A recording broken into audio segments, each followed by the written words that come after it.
Lazy runners will Lakhan sir. देखें ये question CGL में कई बार इस टाइप के क्वेश्चन आते हैं, वनडे एग्जाम में हर टाइप के एग्जाम में इस टाइप के क्वेश्चन आते हैं।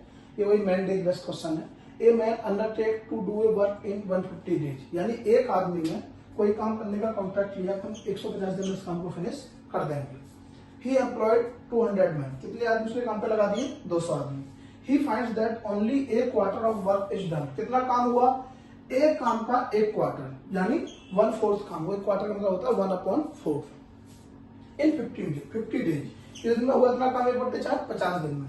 The number of additional man that should be appointed, ये पूछा कितने आदमी एक्स्ट्रा लगाएं कि काम टाइम से पूरा हो जाए। ठीक है, तो इसमें एक फॉर्मूला लगेगा M1 D1 वाला, मैंने बताया था। M1 D1 upon W1 will be equal M2 D2 upon W2। ये क्वेश्चन भी आपके एक बार सीजीएल में शायद 2013 में देखा गया है, सेम क्वेश्चन है, डाटा भी सेम है ऑलमोस्ट। देखें, a man undertake to do a work in 150 days, यानी टोटल दिन दिए हैं 150, उसने कितने आदमी काम पे लगाए? 200। तो यहाँ से M1 की वैल्यू क्या हो गई? पहली कंडीशन में 200 आदमी लगाए और कितना काम किया उन्होंने? एक क्वार्टर ऑफ वर्क। पूरा काम होता है हमेशा एक, तो एक क्वार्टर हो जाएगा। W1 की वैल्यू हो जाएगी 1 का 1/4। कितने दिन में किया ये काम? 50 डेज में। तो ध्यान से देखेंगे, यहां से D1 की वैल्यू आ गई 50 डेज। यहां तक कोई डाउट किसी को? अब the number of additional man so that that should be appointed so that whole work finish in the time, कितने आदमी और बढ़ाए जाएं। तो हम क्या करेंगे, अभी कितने आदमी बढ़ाए जाए निकालते, अभी हम क्या निकालेंगे? हम ये निकालते हैं दूसरी कंडीशन में M2 आदमी काम कर रहे हैं। कितने आदमी काम कर रहे हैं? M2। काम टाइम से पूरा हो जाए, कितने दिन में काम पूरा होना चाहिए था? ध्यान से देखेंगे भैया, कितने दिन में काम पूरा होना चाहिए था? 150 में। कितने दिन काम हो गया है? 50 दिन, यानी 150 दिन में ही काम होना चाहिए। 50 दिन काम हो चुका है। तो ध्यान से देखेंगे, 150 में से अगर 50 घटा दें, कितने दिन बचे? 100 दिन बचे, यानी कि D2 की वैल्यू आ गई। जो काम होना है बचा हुआ वो कितने दिन में होना चाहिए? D2 डेज, यानी 150 टोटल दिन थे, 50 दिन काम हो गया है, तो 100 दिन में वो काम पूरा होना चाहिए। D2 की वैल्यू आ गई यहाँ से 100।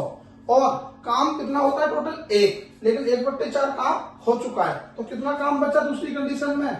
1 में से 1/4 घटा दो, ये कितना आ जाएगा? 3/4।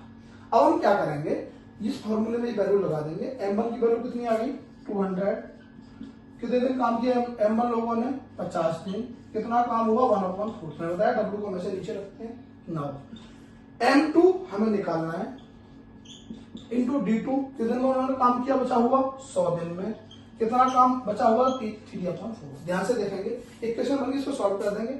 इस 4 से ये 4 कट जाएगा। इसकी कैलकुलेशन बी को मुझे सेपरेटली मैसेज में डाल दें, मैं उसको समझा दूंगा कैसे इनको करते हैं।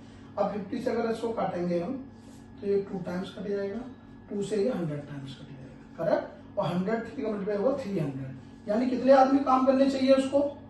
300 आदमी काम करने चाहिए। ठीक है, लेकिन क्वेश्चन पढ़ेंगे दोबारा। क्वेश्चन क्या कर रहा है?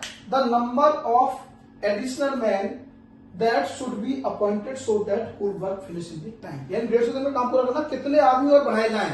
तो देखो आंसर कितना आया दूसरी कंडीशन में? 300, लेकिन पहले से कितने आदमी काम कर रहे थे? 200। कितने आदमी बढ़ाए टाइम से करने के लिए? 300 आंसर आया है। 200 पहले से काम कर रहे थे, एडिशनल कितने किए उसने? 300 माइनस 200। अगर वो 100 आदमी बढ़ा देगा तो ये काम टाइम से पूरा हो जाएगा। होप आपकी समझ में आ गया होगा। करेक्ट आंसर है सेकंड ऑप्शन। Thank you.